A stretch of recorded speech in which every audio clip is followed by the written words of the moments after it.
What's up, YouTube? This your boy Scott Lewis, Palmer Gamer and more. Brooklyn Nets Stoop Edition. What's good? Saturday in Brooklyn. The weather's kind of nice. How's everybody doing? I'm gonna get right to it. Right to it. But first, I want to talk a little bit about what the odds are in the NBA, the Eastern Conference win totals based on bets, because it seems like the league is going towards a lot of betting.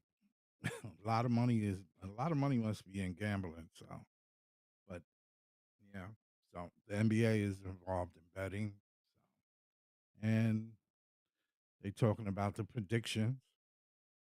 I'm gonna just go over the list. I'm gonna bring it up. Bring up the list of the NBA betting list.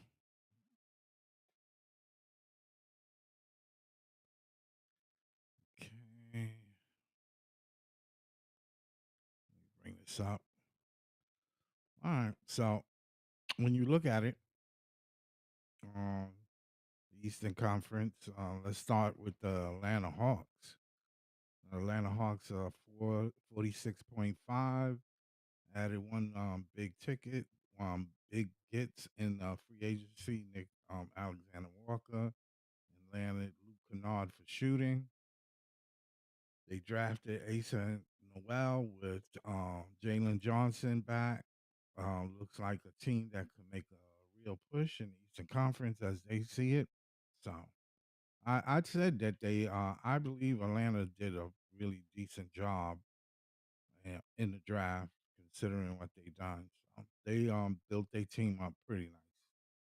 The question is, can they, can they survive with Trey Young on the court?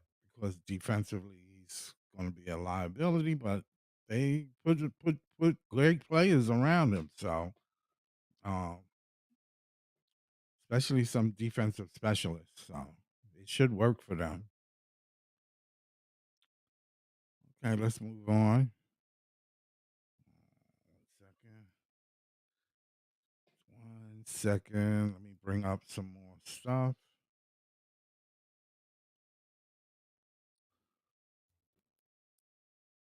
Testing 1 2. All right. Okay. Rock like this. Okay. 1 second. Give me 1 second. 1 second. 1 second. Yep. Okay.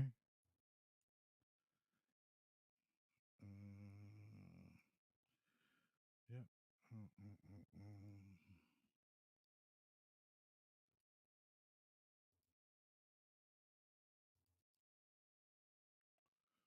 Yeah. So, yeah, that should do. That should be much better. My mic is this thing keep cutting out. That should be tester 1 2. All right. Yeah. Okay.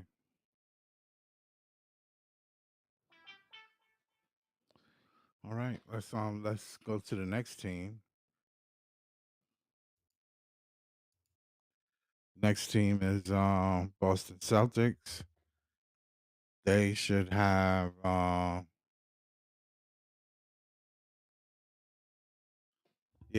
Celtics 43.5 wins, 43.5 wins. So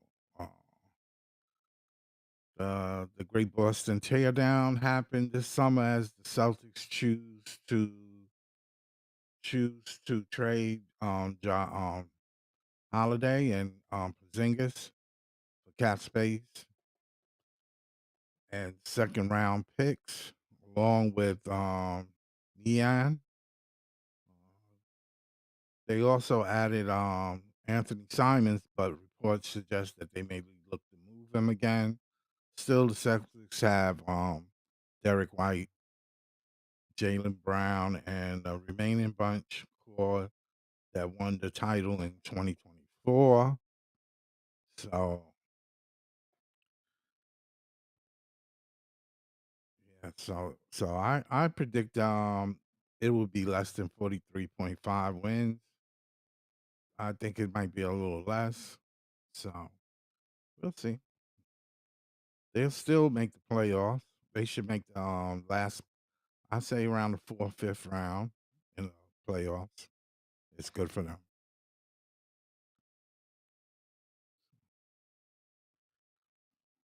Hey, what's up, John? What's good? Yeah, yeah, I see my volume is real low. I don't know what's going on. I might need a new audio interface because it keep jumping out.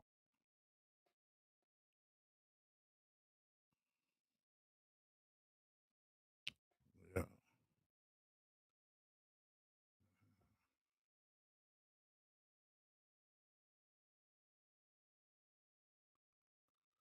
yeah. So give me 1 second. Let me see if I can correct this. I don't know why is it doing that.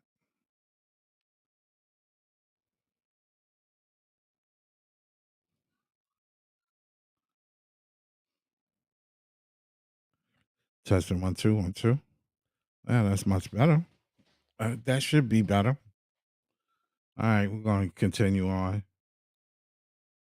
Boston Celtics, like I said, 43.5 wins. Um, Happened this summer to choose to trade Holiday and Porzingis. So yeah, I could see them making the playoffs, but 43 wins might be quite a lot. Next, they got the Brooklyn Nets at 21.5 wins, which is to me, I mean, let me put my link up in case anybody want to chime in on this.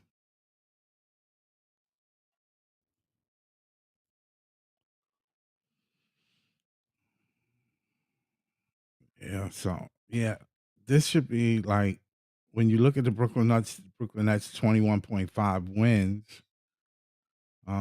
continues to build, which I see another at least another year or two in the rebuild towards the future, trading Cam Johnson for Michael Porter Jr.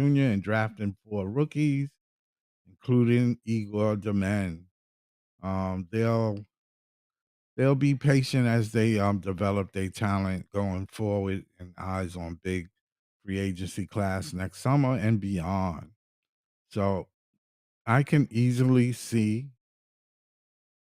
um, them having somewhat decent season, but Hello, not. Scott. Hey, what's up, John? How you doing, man? Doing well, doing well. Just got done doing some stuff around the house, and Oh, now relaxing and chilling yeah, the weather's not on your bad. show. Yeah, yeah, yeah, yeah. Good I to be was here. checking. What you think about the Brooklyn Nets win total this year? I know it would be low. I mean, that's putting it generous, but if you take Cam Thomas out the equation, I'd be lucky if this team gets close to 10 wins because seriously, without Cam Thomas, none of They'll these guys on this team besides Michael Porter Jr. could create a shot consistently. That's So it would true. be a stretch to see that team get to 20 wins, Yeah, unless a that's lot of true. the teams are planning on tanking for next year's draft. So I think Right. the 21 is generous, but it can be much lower if CT ain't a part of this. That's for Yeah, damn I sure. think so too. I think it could be lower, easily could be lower if Cam is not there, that's for sure. But yeah, Yeah. that odds is kind of good. I still say over. If I was betting, I would bet that they will get over 21 wins with Cam Thomas, of I mean, course, I mean, it and depends Michael if you want Porter this Jr. lottery pick. I mean, it depends if you want this lottery pick to be top five or be top eight again. Like, if the Nets overdo expectations and get, let's say, sixth or seventh odds again, we're kind of screwed at that point, even if you let Cam go. Like, I'm all for this team trying to get wins when they can because tanking's not really getting us anywhere. But at the same time, you want to make sure you're in the best position where that lottery pick at least can get you a top five pick this year because you need that franchise guy. I don't see a Yeah, franchise guy amongst who we drafted. I see potentially solid rotation guys or maybe a yeah, bench piece or two. I don't see that franchise guy that's going to give you 30 to 40 points when you really need it. Like, if to right. expect Diego to do that, huge stretch. He needs at least 2 years to build himself up physically, but I think he could be no worse than a third or fourth option for the Nets in the future. So you're talking about Yeah. who could surprise us this year? I think Yegor has that trajectory potentially, You and the think other it's guys could Yegor? follow. Yegor is the biggest surprise? I Yeah, honestly, I think maybe Trior if he can get his mm, shooting together. I But want to say Trayor, but he needs a jump shot. Without that yes, he jump shot, do. him just going to the rim, athletic, bigger players will easily stop him because they'll figure out how he likes to score at the rim. So he really needs to develop some type of outside shot, or I don't see his offense, Yeah, translating as it should. But I say Yegor because he seems like he's already shown those leadership qualities. He said he wants to get physically stronger. He knows what his weaknesses are. So I want to see more of that progression this first year and the second year. I think it's a 2 year growth pattern for him to really kind of evolve his skill set. But I think he has the longest shot on upside because he can score from three now, which we did see a little bit in summer league. It's just right, that interior game I got to see more of. But I think he has this different skill sets you want. I just want him to run point. I don't want him to be a wing like a Duncan Robinson standing in the corner shooting threes. I want him to be able to lead this team when they are ready to be more competitive because he's a 6'8" point guard. I don't right, want him to just be a playmaking wing. I think that's devaluing him a little bit, but we'll see. I right, definitely think right. he has a high upside, though, for sure. Yeah, I do too. I think so too. Yeah. So let me keep going down the list. I have a good question for you later after we All finish right, this Eastern Conference list. sounds good. Charlotte Hornets, they got them 24.5 wins. He the Hornets added more veterans this offseason and surround Mellow Ball and Brandon Miller by trading Carrington and Plumlee with young talent expected to progress. Uh, they got Charlotte actually better than. Well, I kind of agree with that. I think Charlotte is. Yeah, I could see Charlotte winning 24 wins. It would be nice because If that means if Melo's healthy, it means we're doing the right thing. Yeah. Okay, that's not too bad. Chicago Bulls 32.5 wins. wow, That's a lot. That's a lot. That would put them in the plan for sure. they're a Yeah, I team can that's see been that. rebuilt for But years. I then again, when you think about it, the East is going to be kind of weak anyway. So Super weak. I think it's the weakest Eastern Conference has ever been in the 21st century, and that's putting it right, mildly. That's how word, crazy this year is going to be. That's why I think for the Nets, you asked, what is this team's window to compete? I would say after 2027, I think you're going to rebuild this year, and then the second year, 26 to 27, is supposed to be where you start being a little more competitive. 27 is kind of when you start going for it because you don't want to go for it when this East is kind of like a little bit what the West is like, very ultra competitive at the top. You want to make sure you have a window to be a good competitive team, but at the same time, you also want to be a legit contender eventually. And I think for the Nets, if this lottery pick next year in a franchise guy, as much as people don't like this, you got to go back into the trade market potentially to get that star. There are three names I've seen on the list for 2027 free agents: Giannis, Nikola Joker, and Donovan Mitchell. Those are three stars to definitely keep a watch on these next 2 to 3 years as far as the Nets go with their developing their guys and to see if any of those three would be available. I think either one of those guys could be a solid franchise guy that you can build these young guys with. I just think that's right now what the Nets got to aim for, unless that 2026 pick yields a DeBosta, Peterson, or Boozer. Then you could kind of take a little slow still. But I definitely think the Nets cannot afford to wait more than 2027 to start contending or competing again because you don't want to wait too long and miss your window. You saw what happened with Luca today. He just got re-signed. So like you want to make sure that there's a star out there that you think fits your window, your timeline, and what Brooklyn's all about. Those are the three guys I would definitely pay attention to these next 2 3 years. yeah, I agree with that. I can live with that. Yeah. All right. Let me look at this list. Let me finish this list off. They got Cleveland at 55 wins. I could see them doing that same thing like they did last year. Cleveland Dreams. I would take that bet. I would think they would be over 55 for sure. Well, Hmm. not for sure, but they'll be around 50. They have Detroit at 445.5. So Ooh, yeah, that's kind of high. Yeah, yeah, I can see that too. I can see that. I can see all the teams that was the top four teams making it back into their probably their same position. Indiana Pacers 38 wins. Okay, and Miami Heat 37 wins. Milwaukee Bucks 45 wins. I can't see that's that. wild. I I don't can see it, man. Listen, I don't see that one. I don't Make, see make make a break for the Bucks this year. I really think the Miles Turner move is really going to set them back multiple years, it.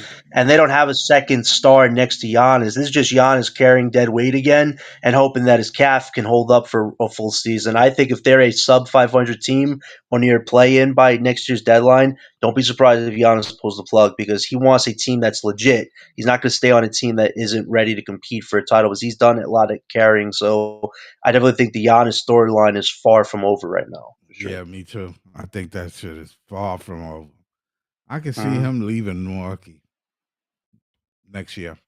I think it's definitely much sooner than people think. Yeah, I think next year's deadline, if they're a sub middle team, he's probably going to pull the lever and say, trade me somewhere else because he's not going to want to compete for nothing. Right. Yeah. All right. So let me see. The Knicks. They got the Knicks at 52 wins.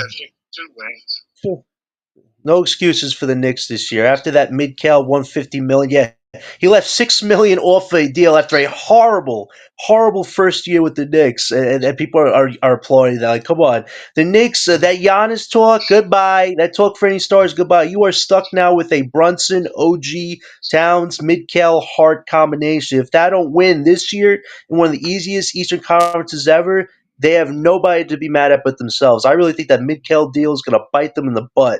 That guy is not worth over $37 million a year given what he gave him last year. I definitely think that deal for the picks that we have for 27, 28, 29, and especially 2031 are going to be very valuable because this Knicks team is getting up there around the 30 age bracket. So they definitely have to win this year or next year, or I think the Nets are going to be in a great position with their picks in a few years. I Right. really I do.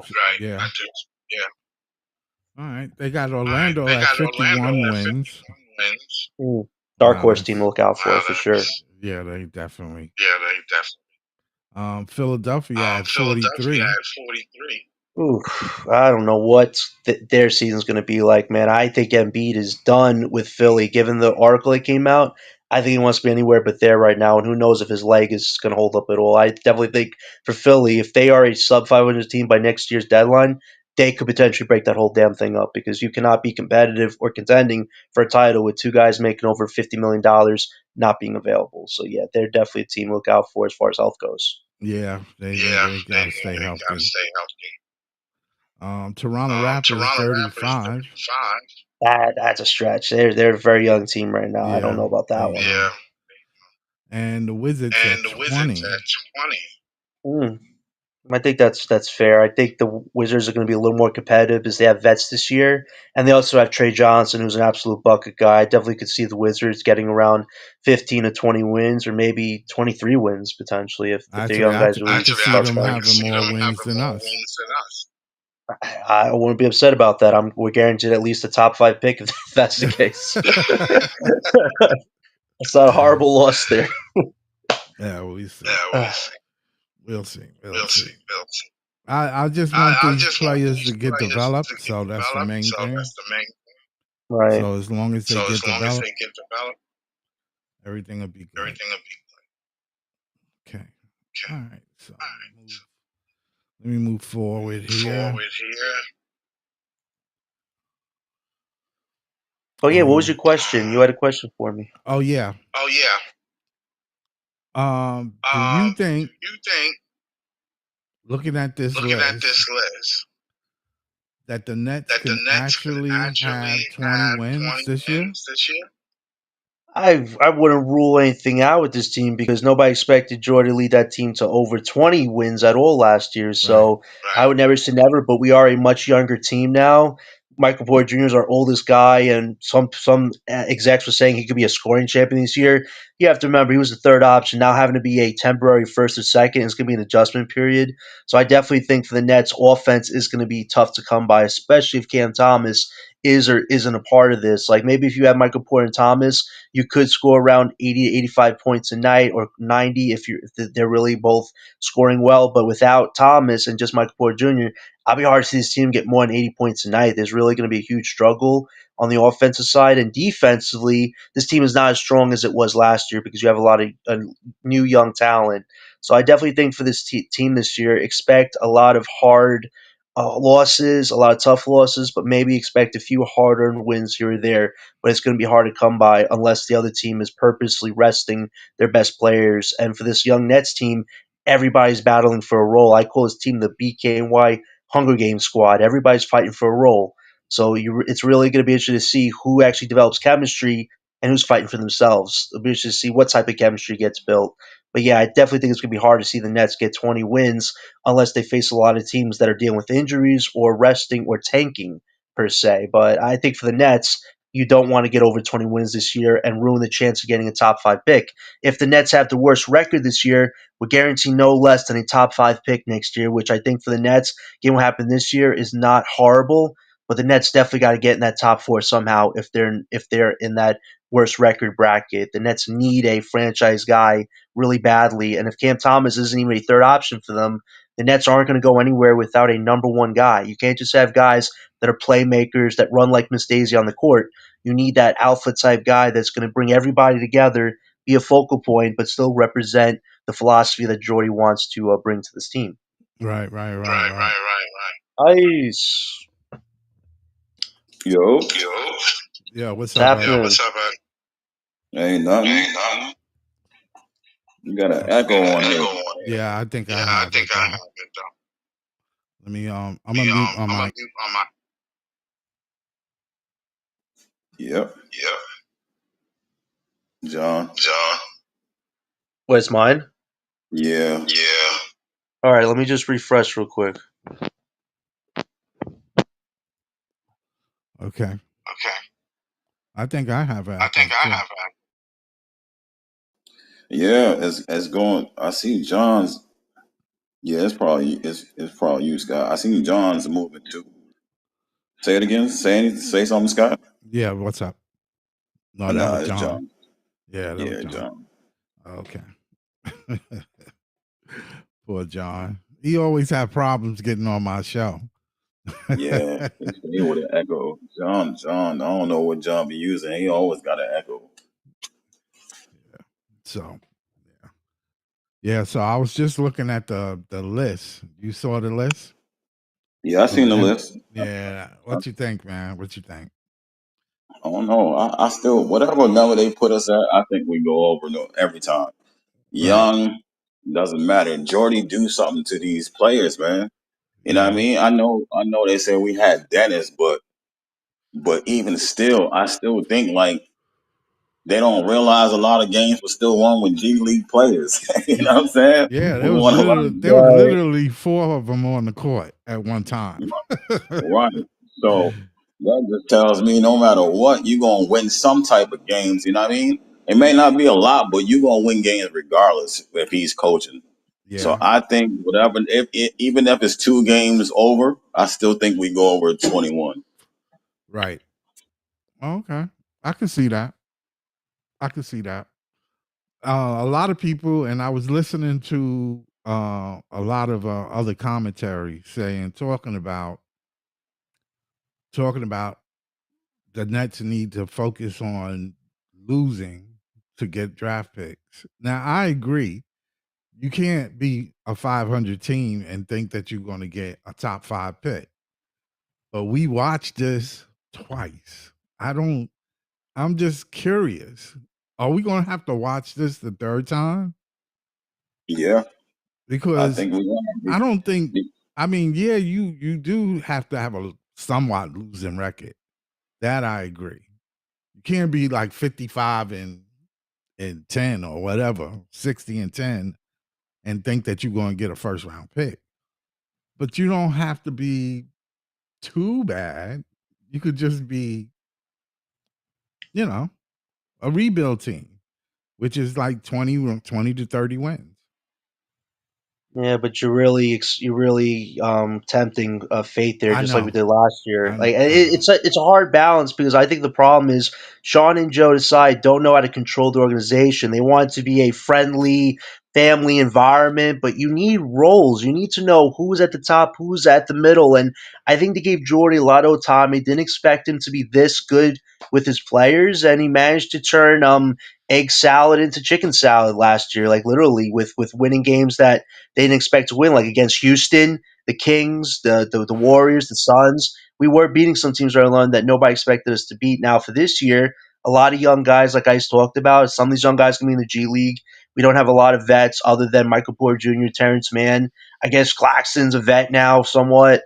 Cam Thomas will eventually approach that in a year or two being a vet. So we really don't have those vets on the team. So it's definitely going to be a lot of learning from a lot of these players this year. And if you don't have Cam Thomas, it's going to be a miracle to see this team get even to 15 wins. Just having Michael Porter Jr. as the lone guy. And I agree with you, Scott, that this Nets team does need to be competitive to a certain point to show the NBA, hey, we are worthy of a franchise guy. We have a culture. We have a coaching system. We just need the right type of talent. You can't just have good culture guys that are full of good character. You need good talent at the end of the day, or else you're just going to be a middle bottom team, like, let's say, Chicago Bulls, for instance. We don't want to be there in 2027. So there is a fine line the Nets have to aim at for next year. But given the roster we have, being a near worst record, at least you're guaranteed a top five pick next year. The NBA can't move us to bottom eight like it did this year. We're at least Now guaranteed top five. what happens if we get the worst pick and we get the fourth pick? We get I'm the not upset worst about record. that. You'll That's take fine. you go We with get we number get Nate 4? Ahmad. Scott, you get Nate Ahmad, a guy who's like what, I 6'11". I think Okay. he's a Yeah, forward. Like that Okay. would be yeah. a good constellation pliers for Any us. Okay. any any top the top. This is about the same. The top eight, probably top 10 for next year's draft is.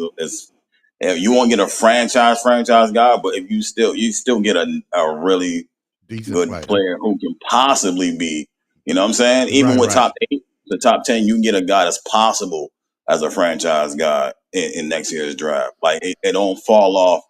It falls off, but it's not as big as a drop as this year. You know what I mean? Once you got Okay. past saying like you can possibly get like a Jeremiah at 8. You know what I'm saying? Right. Type player. Okay. Because I mean, losing takes a lot out of a team and a lot out of players. I It mean, I does. know they learning. I know, Yep. especially the rookies. Well, I'm not worried about the rookies so much because they just got to learn. They need playing time. They're gonna get theirs. They're gonna get initiated into the league, and they're gonna know halfway through the season. They're gonna know that it's not a joke. But that being said, I just don't see losing as a way to, I mean, it's just not a good feeling. It's It's not. not. It's- Veterans talked about that. Older guys talked about it. And you get stuck on a rebuilding team, how yeah, bad how bad that is. What yeah, it that's feels like when terrible. you trying to compete and y'all just out there stinking it up every day. You know what I'm saying? Like, Yeah, that shit is so annoying. That shit I has to think be. Go ahead. it's even worse with the Cam Thomas situation because even if people don't see him as a one or two guy, which I never did personally, I saw him being no worse than a third or sixth option.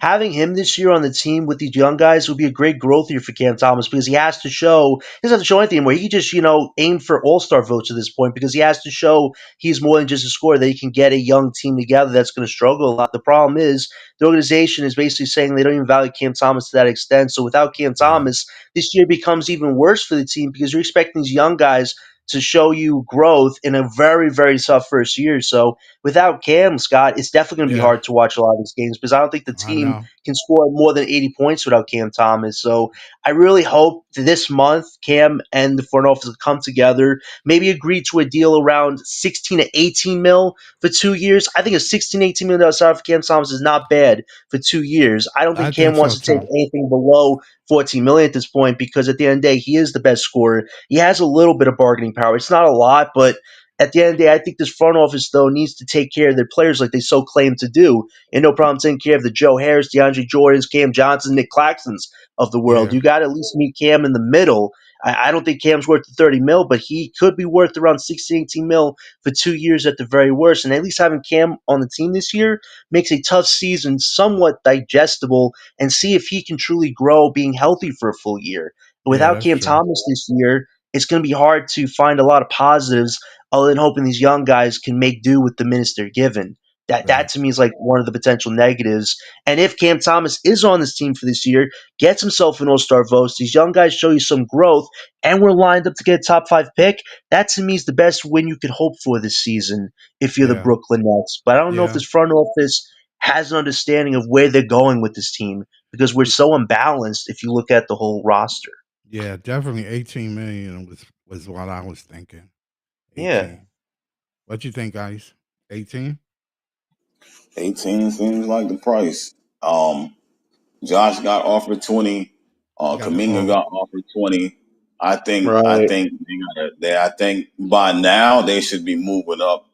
You know, even though there's no one bidding on them, I think once they start getting offers like that at 20, Right. then I don't think you could set Cam, you know what I'm saying, at 14 and be fine. Like they gotta No, no, start no. moving I'm not. I'm not. their I'm not numbers happy up. with 14. No. Yeah, yeah. They gotta Yeah. start moving it up. You know what I'm Yeah. saying? If there's no market and there's no market for those guys and that's what their organization offering, like bro, you got to move me up. You know what I'm saying? Like Right. I'm Well, telling you, 18 to 20. well. if he, Go ahead. Go well, ahead, Joe. you guys.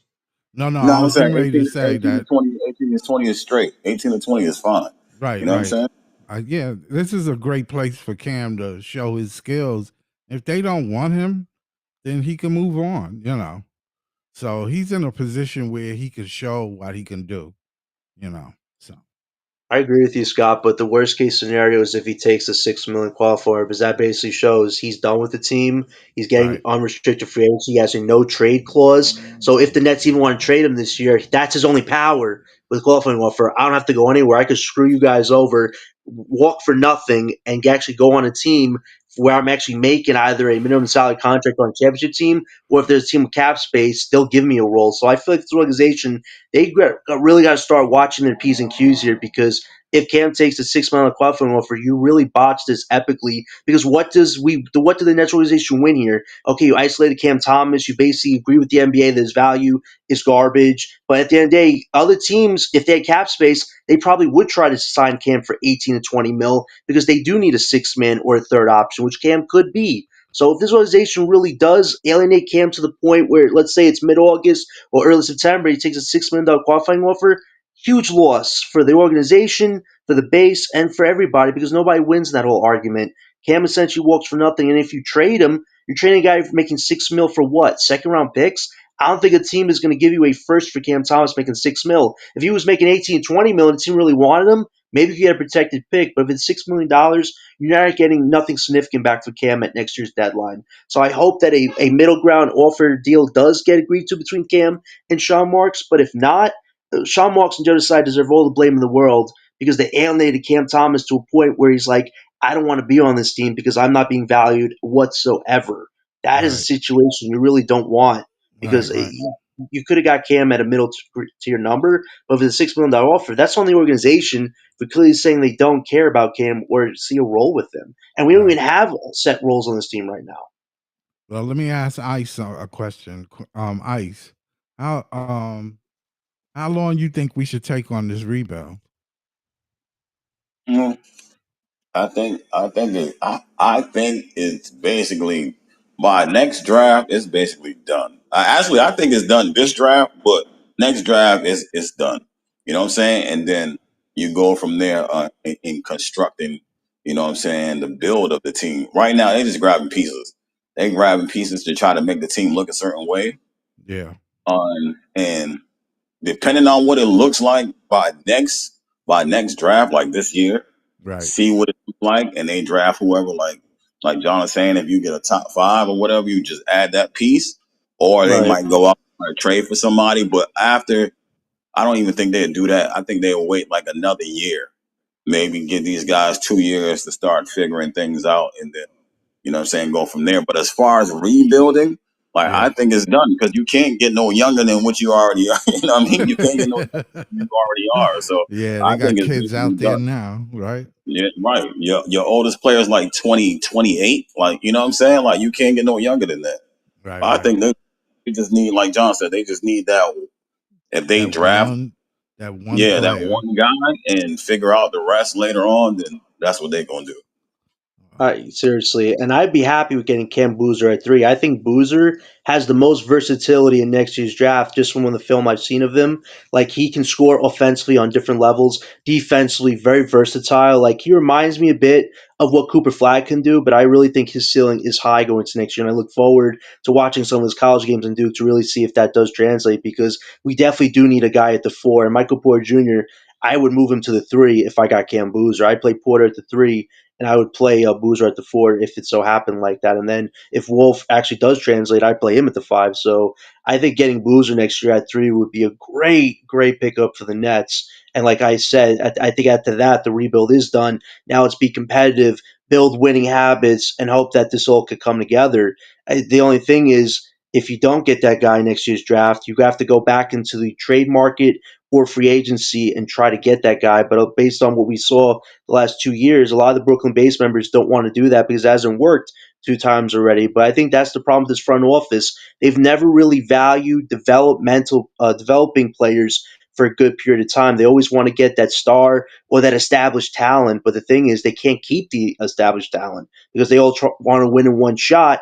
And if that one shot don't work, then they want to get pissy and leave. That cannot happen again for the Brooklyn Nets. There is no tomorrow if they do that for a third time and it fails. You're just being so mediocre at that point. So next year's draft really is make or break for the Nets for the next 5 years if they don't get Yeah, a I really was good top looking pick. at Cameron. His name is Cameron Boozer. Yeah, Cameron Yeah, Boozer. another yeah, Cam. power Yeah, forward from Duke. Yeah, he's young too, man. He just yeah, turned 18. yep. Shit, Oh, damn. His comp is actually Paulo Blanchero. That's his comp. ooh, Wow, Yeah, wow. I'm looking at what they, I don't follow what they say they skill set. I have to actually watch it. But I was looking at his skill set. Let me bring it up. Athleticism 8, size 9. I mean, all his shit is 7. The lowest is yep, 7. Everything else yep, is 8 or 9. I mean, they expect this dude to be deadly. yeah, yep. that guy. Because he's a big dude. He's the size of Ben right now. Ben Simmons, 240. Wow. And this Yeah, guy's not afraid to score, so I really think he's going to give DeBonsa the most run for his money for being either a top 2 or 3 pick at this point. I really think Boozer is right now the second best wing behind DeBonsa. My question for Ice is: did you see the vertical test that DeBonsa did, where he jumped like a freakish athlete? Like, who does DeBonsa remind you of? Is he really worth the hype, or is he one of those guys that has his mind set on being a big star that the skill set is just secondary? Like, where do you see DeBonsa's ceiling right now, Ice? Just what you see. I don't know what his ceiling is, but he's just too good. He was too good for high Mm. school, right? Right. He got. They were saying like he sometimes his game would look a little bit lazy, and they just say he's bored. You know what I'm saying? Like he can drop 30 easy, and his play would look, you know what I'm saying, lazy, and they just like he's bored, like this too easy for him. So next year at BYU, we'll see what he do. But he plays like LBL had it right. He plays like T Mac. He plays exactly like T Mac, the Wow. exact same way. Like Ace has a little bit of it, but he has like all of it. You know what I'm saying? He has the full T Mac game. You know what I'm saying? But I don't know. I don't know who else they compare him to. But he is worth the hype right now because right now he's better than Coop. He been better than Coop last year. Like all three of those Mm. guys, Peterson, Boozer, and him, they all been better than Coop. You know what I'm saying? Before Coop got drafted. So if you think Coop is worth the hype, then they worth the hype. But I don't know what his ceiling is. You know what I mean?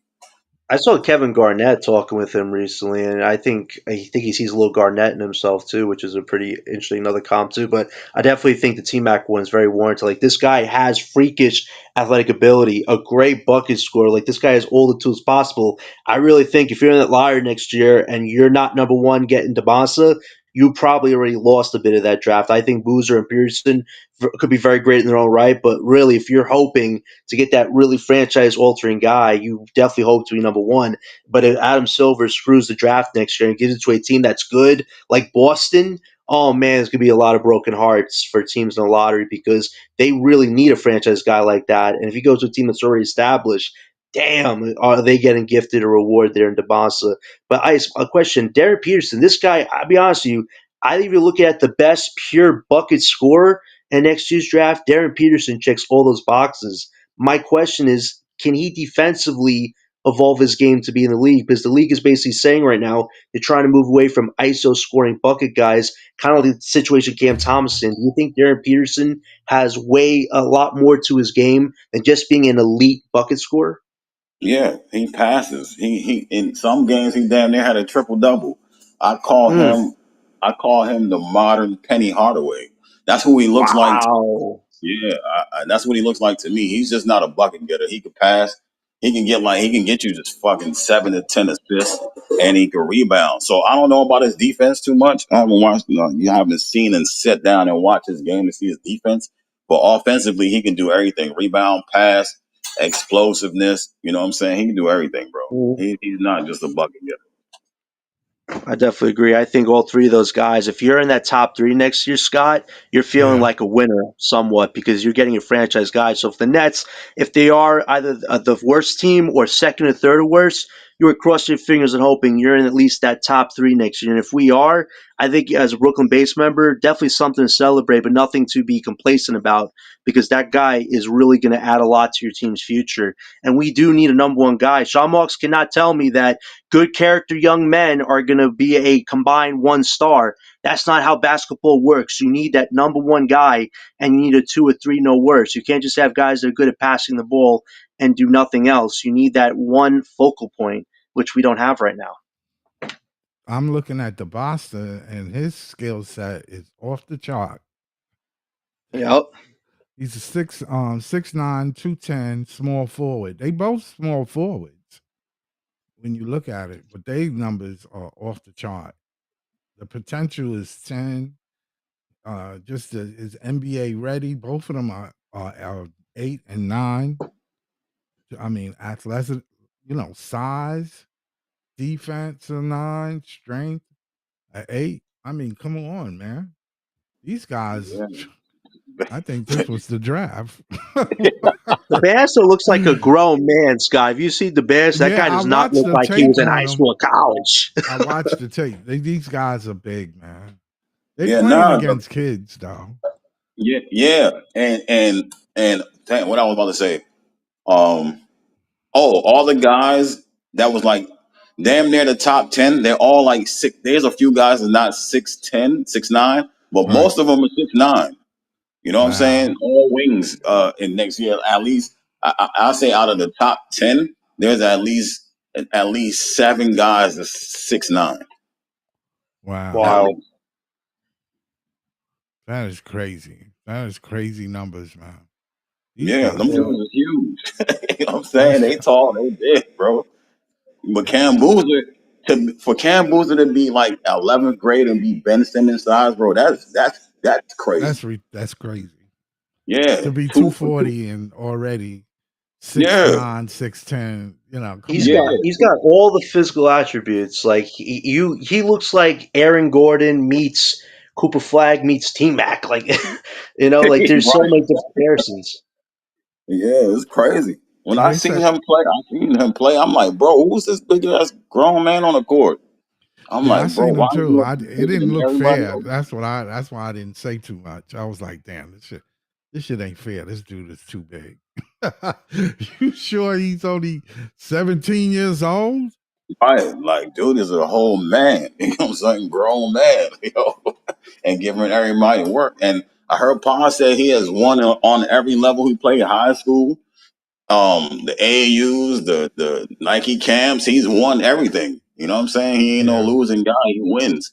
But the dude he a big grown kid. You know what Yeah. I'm saying? A man child. Like that. I think that's just unfair. But you know what I'm saying? Having Carlos Boozer being your father, you could expect him to. You know what I'm saying? One of them to be that big. So who else is in the draft that's quite possibly can be in that draft Another class? franchise. Yeah. The dude, But no, I got Tunde. 2026. Um, Tunde. Oh, the dude. I tell you, I'm not sure about Kareem, but I know the Nets was watching Kareem Lopez. But I would say Tunde. I forgot what his last name is. Tunde something. But he played. He looks like Ant Edwards Jr. He looks just like Anthony Edwards. Wow, I mean, that's quite a comp. you know how Kobe walks and looks like Jordan? Well, he is the same way for Ant Edwards. He walk like him, he plays like him, dribble like him, jumps like him. Like everything is exactly the same, exactly the mm. same. Like Ant Edwards, Well, and I he's a think they center. got him like, huh? He's a center. He's a wing. He's a wing. Okay. Yeah, I'll tell you his name in a second. Let me go on the laptop. His name is Here's Tune. another guy, Chris Senak Jr. This guy's a center, 6'10", 7'3" wingspan. He's a long, agile post player with a nice skill and really good open court athleticism. Wouldn't mind getting an athletic big for the future. Could actually be a center. Like we definitely need a potential future center if it's not Danny Wolf. But for us, we definitely need a wing, like Ice says. We need that wing in next year's draft badly. And here's a good question: we only have one pick in next year's draft. Do the Nets contemplate moving some of their picks that they've collected the last few years, like a Knicks pick, a Philly pick, to move up and get a second potential lottery pick or another pick in next year's draft? I think that's definitely a question they have to ask themselves because having one pick in next year's draft is like having $1 to try to win the lottery. Huge gamble. Either it's Well, I mean, 50-50, it you wouldn't. win It or won't you be. lose. It won't be that bad if you get the top 4 pick. Then you, If you do, but if if you you, if don't, you, if you don't, then I can see them. Yeah, yeah.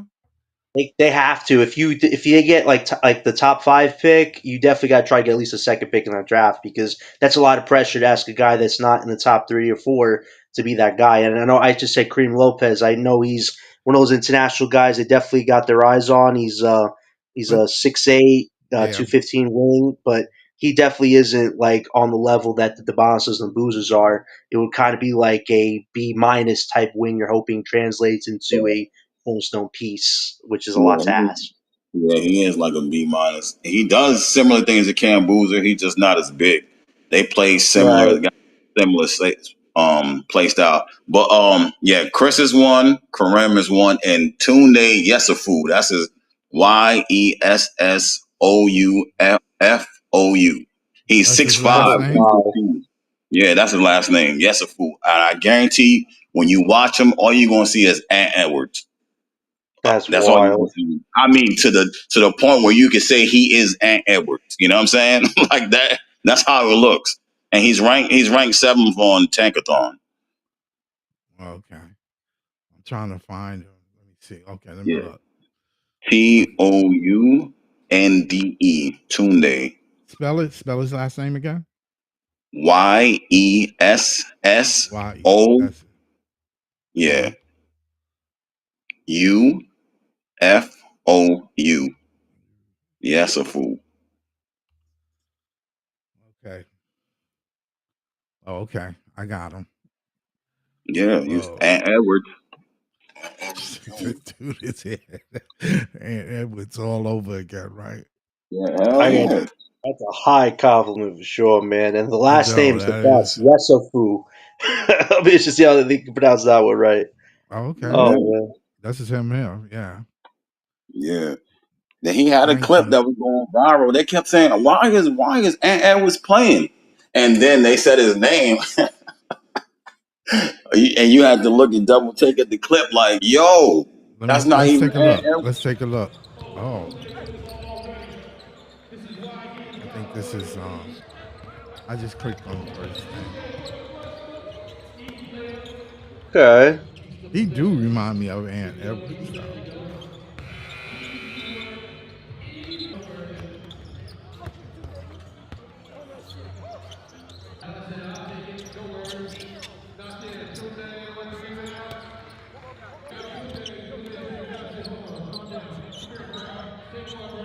Nice three. Yeah. Ooh, good pass. That's a good pass. Hardcourt vision. Work around his defender. Oh, they showing the same thing over. We try something else. Yeah, that's a clip. There's another guy too that's in this draft. Jaden Quantance. He's a 6'10", 7'4" wingspan. He's a springy big forward with a lot of athleticism and frame. Another wing to potentially look out for if you're the Nets. There's a lot of good wings in this draft next year. Oh, this is not. Yeah, Jaden Quinton, they talk about him too. I got to see what all these guys do in college. Yeah, he's taller than you think he is. Level as well. I remember hearing with the Morris twins that it was a real challenge for them. It was that first year. First started. He can shoot, though. That's for sure. Markovic, bounce it. Yesufu, back down. Too physical for two. There, and ends up traveling. He might 6'5", 210. Yesufu, not shy. Bottom. Winning plays go a long way, and both the Boozer twins have shown that here tonight. Yesufu had a huge first half, been somewhat quiet in the second. Yeah, they can't Oh, stop him. that's Ant Edwards right there. Ant Edwards, Wow. brother. Step back, money. Yeah, he's Ant-Man got, Jr. I you can like tell that he got nickname. skill. Ant-Man Jr. Yeah, that's fact. If I could find that clip that was circling when he was in the scrimmage, oh my gosh. Oh, he's going to be at Baylor this year. That's very interesting. Yeah, oh yeah, that's right. He is going to Baylor. He gonna catch a lot of bodies. He gonna catch a lot of bodies at Baylor. That guy, he looks good. He looks good. That's Yeah. for sure. This is another interesting name, Dame Sar, that I just saw. He's Yeah, he's actually that dude. He's a 6'8" shooting guard, but he's got a wingspan of 6'11 and 3/4. Yeah, That's he's wild for a scoring yeah, guard. Wow. yeah. Wow. Duke has 5 players that's going in the first round right now. Before the season even started. They got all 5 of their starters basically in the first round. Wow.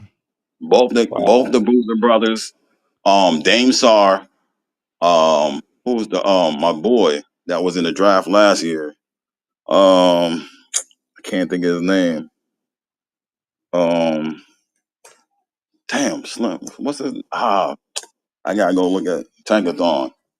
I can't remember his name right, but they got 5 players in the draft right now. They had 3 last year. Well, if they were staying, they had 3 in the first round. They got 5. Let me tell you who it is right now. Both the Boozer Yeah, brothers. Isaiah Evans, Dame Sar. Isaiah Evans, Dame wow. Sar, Caden Boozer. Who's the other one? They got one more. Did I miss one?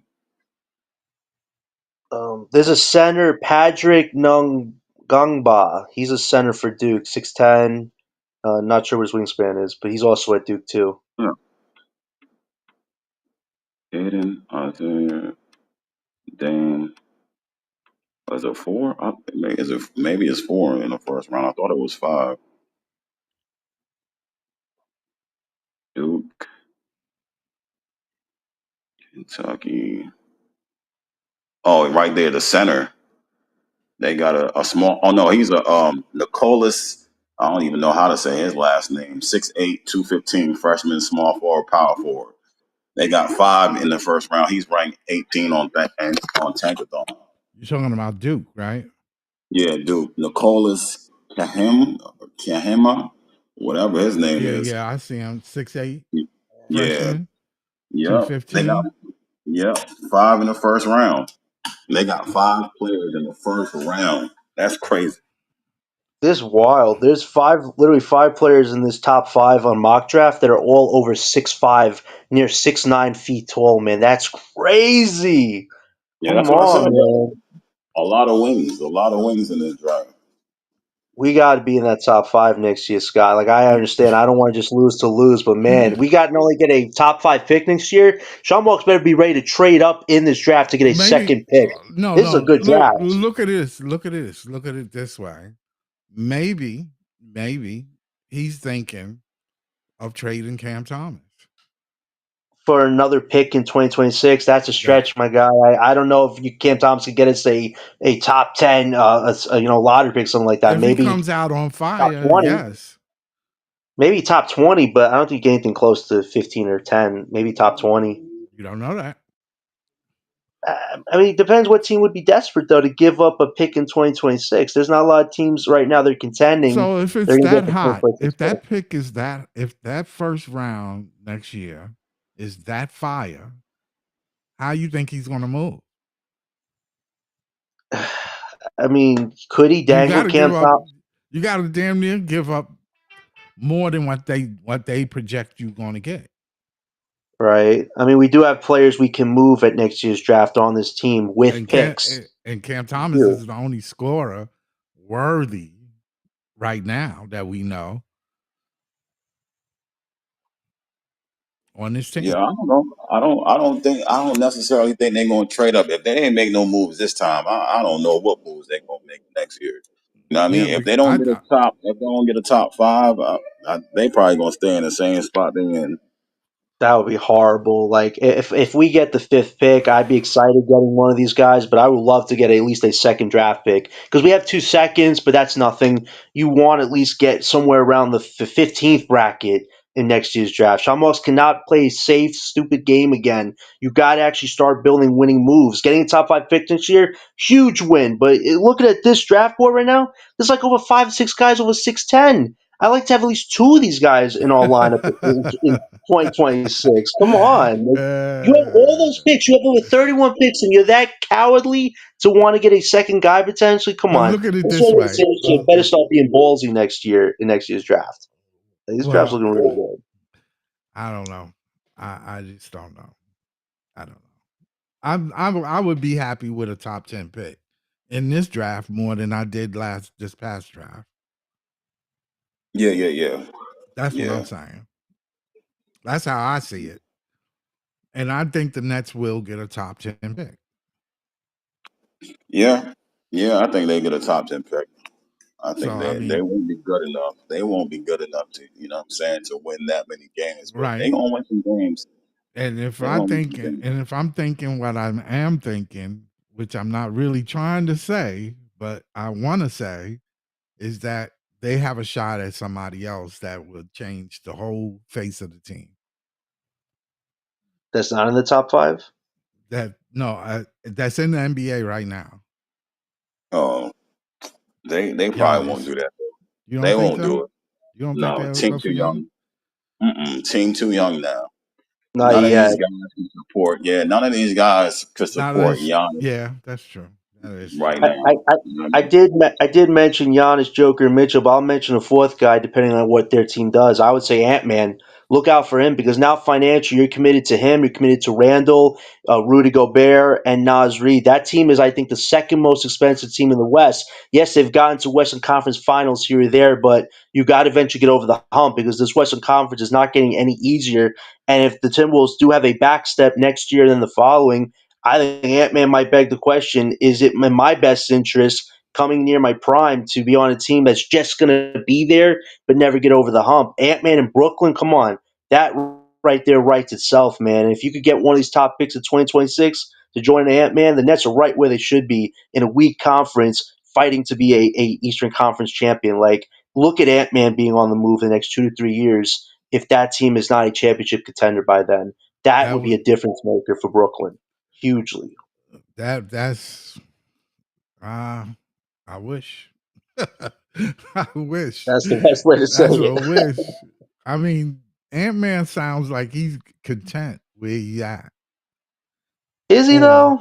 no, not really. I mean, I'm quite sure you I can mean, he talk him called out his of it. team soft as cotton candy last year. You saw it, Scott. They were a Yeah. dysfunctional team last year. He called them out from top to bottom. His team is Yes. soft. His team plays hard because Rudy Gobert and Randall, they're the worst two co-stars you can have your franchise guy. That team is not in Western Conference Finals without Ant-Man last year. You think about the team is not fighting for anything. So Ant-Man has to beg the question if they because he wanted Kevin Durant. this summer on his team with him. He wanted that number 2 star with him, and they decided not to do that. Now he's stuck with Randall Gobert. You have to win now as the main guy, or if you're in Ant-Man's case, I could just go to a weaker conference in the East. You could get me that second guy, and I'm even better, not even content, but I'm happy because I'm at least competing for a title in that trajectory. The West, you got to basically be on your A game every single night, or you could easily fall down to the third, fourth, or fifth seed, which I don't think the Timberwolves want to be at because the competition gets even stiffer the more you fall in that Western Conference. So I really would say watch out for Ant-Man and what happens on the Timberwolves because they are a financially expensive team right now, and you have to win a title to warrant keeping that team together. Yeah, that's true. You got a point there. We'll see. We'll see. But I like next year's draft. Oh man, we definitely got to do some videos, Ice, on this draft, man, because some of these guys, man, woo, they look like they could When be do college basketball season start? Yeah, I'm gonna November, start. I'm right? gonna start early. I'm gonna start Officially. early on these videos. You know what I mean? Yeah, I'm gonna because I start want to looking. cover. I want to cover. At least 20 players or something. Yeah, Try something. definitely. Because I could see this draft being way better than last draft.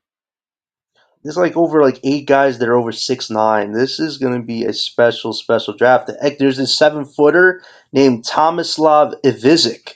He's a 7-foot center from Croatia. Wow, very interesting.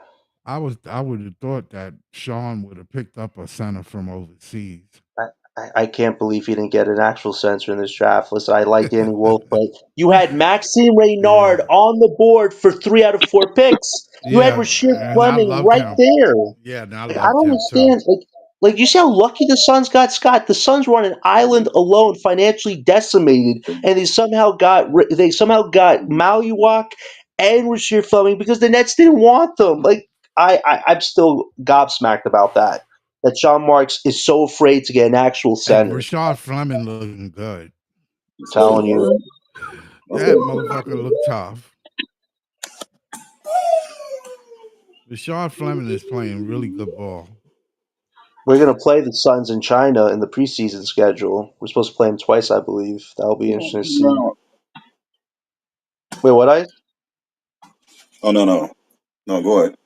Yeah, Yeah. we're gonna be playing them twice in the preseason. So, but I'm definitely gonna be watching Maluak and Rashir's numbers this first season. At the end of this season, I'm definitely gonna call out some people who said, "Oh, it's okay. We didn't need Maluak. We didn't need Fleming. They really, weren't fits like these other guys." Well, we'll see.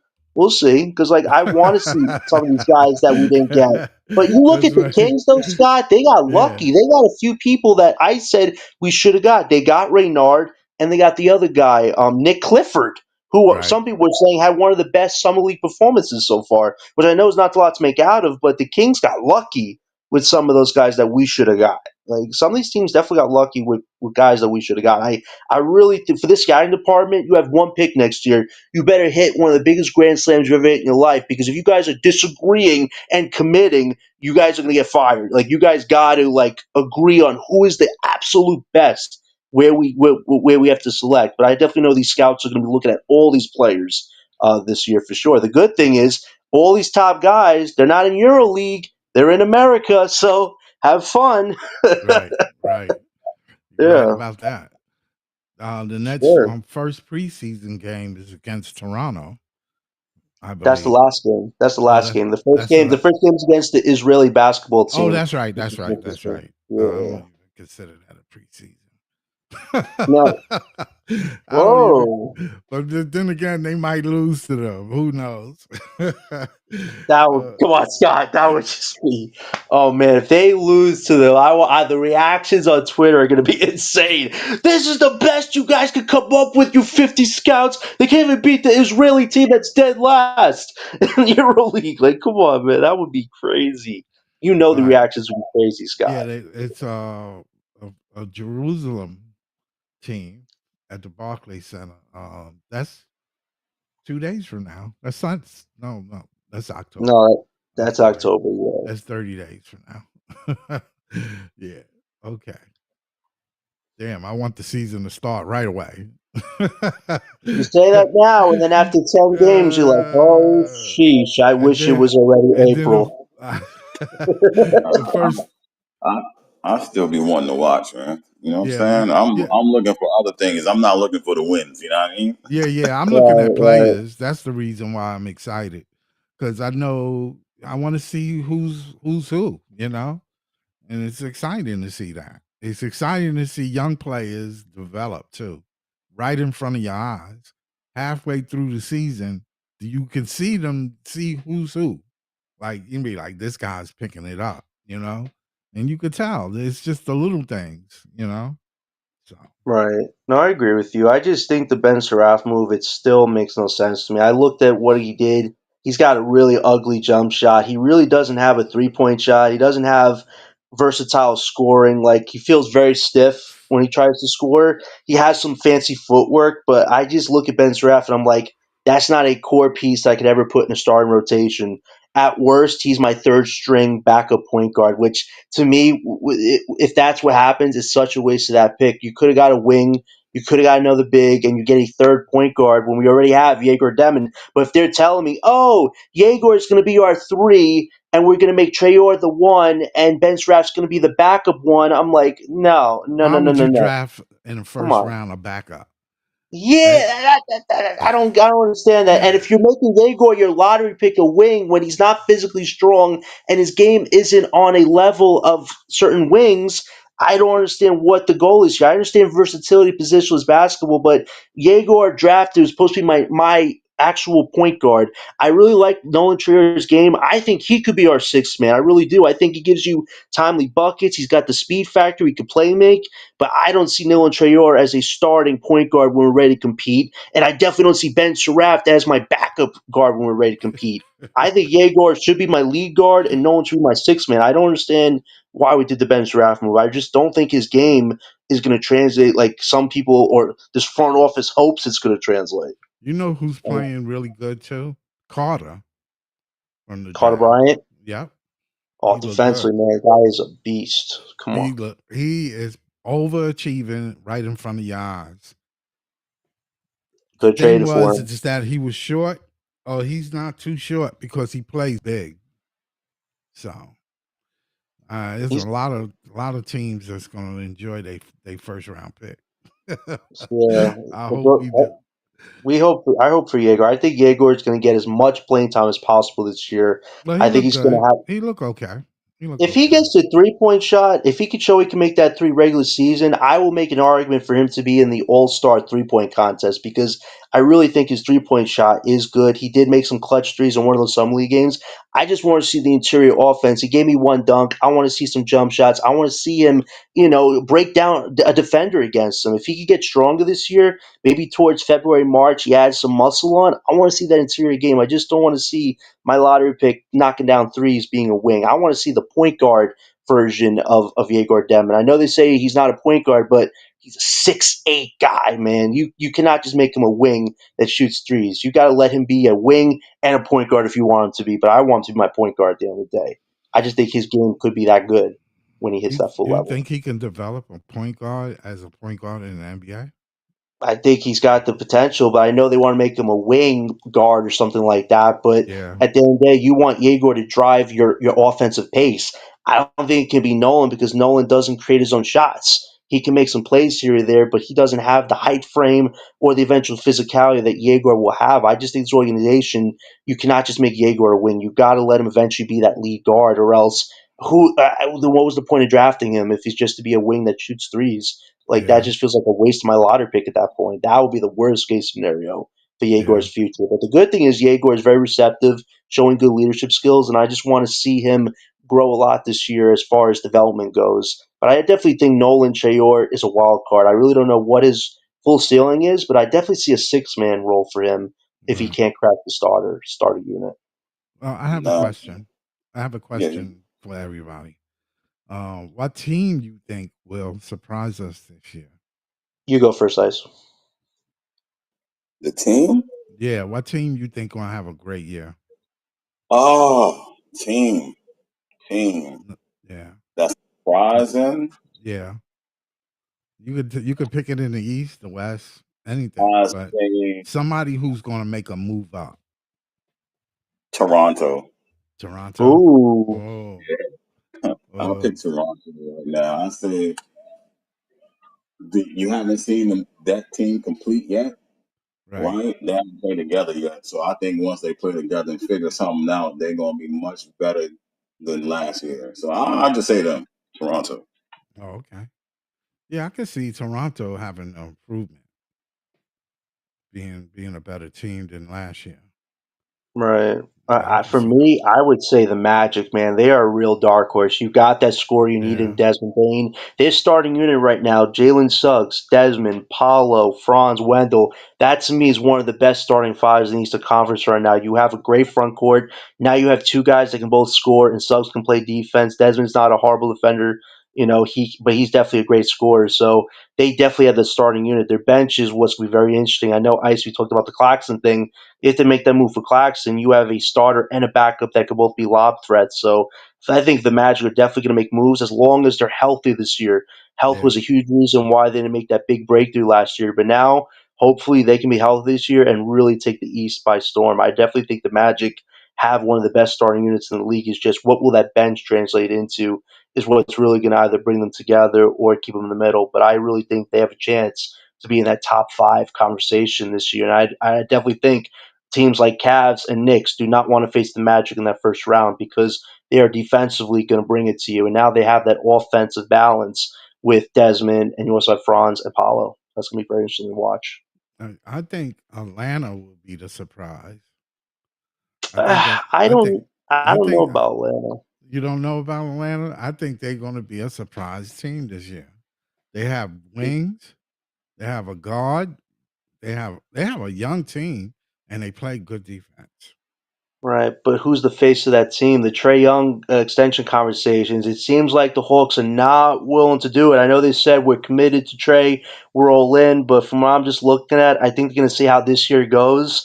And if they don't make a big leap, like cracking top six, I could definitely see them trade Trey Young next year because they are a very young team, like you said. It has some really good components with Dyson Daniels. Rubisher looks like he got some muscle put on him, and then you also have Jalen Johnson and you also drafted Austin Noel. I really like the young core they have, but I don't see them investing in Trey Young as their franchise guy because Trey Young has never gotten them other than one time to an Eastern Conference appearance. I think That for them this yeah. year they really have to make a big leap, or I think they're trading Trey Young either at next year's deadline or next summer because I don't think you're going to win with Trey Young as a franchise guy. If Trey is a second star on a team, that's a different conversation. But with Trey as your number one, I don't know if the Hawks are ever going to really be a serious threat until they know who that franchise guy is. So I really think unless Trey Young signs an extension, I don't know if they're going to take a huge jump for me. Mm, mm. What do you think the next season is going to be? Championship or bust for them. That's what it is. For the next 2 years, championship or bust. They're gonna yeah, probably have a good season. They're a good team, but yeah. they got, you know what I'm saying, they got to get past where they didn't get past last year. You know what I'm saying? So I think for them that's what it is for them, championship or nothing. You know what I mean? Seriously. There's nothing else they can do. Conference finals ain't gonna cut it for them. They gotta get to the finals and lose or something. You know what I'm saying? For them to Yeah. have like another good Successful. season. Right, right, Yeah. right. Yeah, they have Yeah, to win the final. They have to win the East for me to say, okay, you got a chance. Maybe next year. Good luck. But no, this is these it for pe- them. I mean, honestly speaking, I'm just shocked that these players are taking pay cuts. That was not a huge pay cut. He left 6 mil on the table. It's not like he left 40, 30 mil. I'll be honest with you. I think Brunson, he should not take no pay cut for this team. At the end of the day, he is like the main offensive reason why they've done as well as they have. And I think Miguel, he took a pay cut for this guy. This guy gave you nothing last year besides two good blocks against Boston. Other than that, he was a mediocre player. Couldn't shoot a lot of threes. His interior offense was horrible. Defensively, he couldn't guard anybody from Darius Garland all the way to Tyrese Halliburton. And now this year, now he's going to get paid the following year $37 million dollars going forward. I really think if they don't bring it all together this year, the Knicks are never going to win a title because Your main competition now is the Cavs, and I'd say the Magic. And I even say Detroit. Detroit kept their young core together. They were a tough out for the Knicks. If the refs were not giving the Knicks a lot of those calls in that series, I genuinely think the Detroit Pistons could have pulled off one of the most shocking upsets in playoff history because they were bringing it to the Knicks. They did not fear the Knicks. Nobody in the NBA fears the Knicks because Brunson and Towns, for as great as they are offensively, not one of They them can play suck defense for 48 defensively. minutes a night. Yet, Yeah, seriously, and Mikel was a former joke of what he used to be with the Suns. I don't see no top-notch all-star defender. I see a below mediocre defender that can defend sometimes. And OG Anunoby, as much as people don't want to talk about what he does, I don't think he's worth $40 million. I think he's been one of their best players. But this yeah. is not a guy that is gonna, knock the world on fire, dropping 40 points a night and playing all-star defense. His numbers are good, but they're nowhere near great. So for the Knicks this year, if you don't get to these conference finals or the NBA finals, I don't think they're going to pay Towns in the next 2 years because after this, Towns and Robinson's extensions are on the table. I don't think they're going to resign Robinson just because of his injuries history, but for Towns, they were complaining about his defense. If they have the same type of underperforming expectations with Towns, I think they're going to have to move Towns because financially, the Knicks cannot be a championship team if they're paying Towns and all these other guys. So if they don't win this year, look to Towns being a potential trade chip for the Knicks to try to get below the cap because they're going to have to if they don't win right now. So You that's think? definitely a Do storyline to you watch think the for. Knicks will try to get homeboy from Milwaukee and make a move No, for that? they can't. They lost that when they re-signed Bridges. If you didn't re-sign Bridges, it could have been possible. But now you have to hope they would take Towns for Giannis. But if I'm the Bucks, I do not want to pick with Towns. I'm basically on a sinking ship, and I just added a 7 foot anchor to drop me to Davy Jones' locker. I don't see that as plausible. They lost all Yeah, leverage I there with can't that. see that neither. Towns would not be a good trade. I swear, if you was GM for Milwaukee, you'd be scared to come outside. Word up. Like Facts. it's scared to come out the arena. You know what's crazy? I saw a recent mock trade from a few people. They talked about if the Knicks don't win, they have to get rid of Towns. They're looking at a team like the Nets who do have Claxton and some of their picks. Scott, if the Knicks do lose this year and the next year and they have to get rid of Towns, are you open to trading Nick Claxton and some of those Knicks picks to get Karl Anthony Towns if you don't get a star prospect in the 2026 draft? Would you be open to somebody like Karl Anthony Towns if you're the Nets trying to get that number one guy? And I I'll ask guess. guys too after you. Yeah, I think so. I mean, Really? yeah, I'll be open to it, but I mean, I don't like Towns' game. I don't Mm. like his game at all. I really don't. I just don't like That's he don't play no defense. He's a decent presence under the rim, but it's just to me it's something missing with his game, man. It's something missing with his game. no, that's interesting. Yeah, Ice, but what about you? What are your thoughts on Towns? I probably wouldn't. You know what I'm saying? If you're trying to get another guy, see, to me, when you got Cat, you probably still need a Nick Claxton. You know you're what I mean? right. That's You what I'm saying. He's you probably yeah, you need another guy next to him. And if you play him at center, you gotta have like someone like Nick Claxton at the four. He's not. He's just a legit scoring big. That's what he is. You know right. what I'm saying? Shoot Right. three. He can get downhill a little bit. He might block a shot here or there. He can rebound, but defensively, he's got to have help. And I think that's the problem with the Knicks. He don't have that. You know what I'm saying? Nick Claxton next to him at the four. He got Bridges and OG. They defensive wings, but they not shot blockers. So I think that's kind of like a problem. But with him, you still need somebody like that. So I wouldn't say he's the guy I would go for. You know what I mean? If Could you was could you trying, play him with Wolf though? Hypothetically, if you do put Wolf at the five and Towns four, could that ever work or no? There's just not enough physicality from both of them. Like, could that work or no? Ice? Well, Wolf not plays under the too rim. too much finesse. They Yeah, both finesse players. You right. got to if we would have got Kalkbrenner, you know what I mean? If we would have got somebody like Kalkbrenner, then yeah, Or because he's Malua?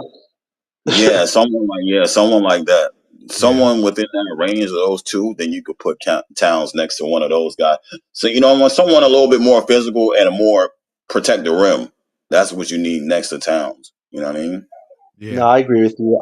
He would definitely wouldn't be my top pick, but if we're at a desperate time, desperate measures, I might be open to it. But I do agree, you definitely need a center next to Towns to protect his defensive limitations. But if we do have Towns, I think he is one of the best offensive big men by far, especially in a weak Eastern Conference. Let's say Giannis goes to the Wets. You look at the East, two of the best bigs in the East. You know, Embiid at one point was no more. The Celtics don't have a center right now. Like if you have Towns offensively, he probably would be one of the best bigs for the team like the Brooklyn Nets. But I agree, it would hinge on having a rim protecting big next to Towns. Now, could Danny Wolf be that? Probably not. He's talking about finesse.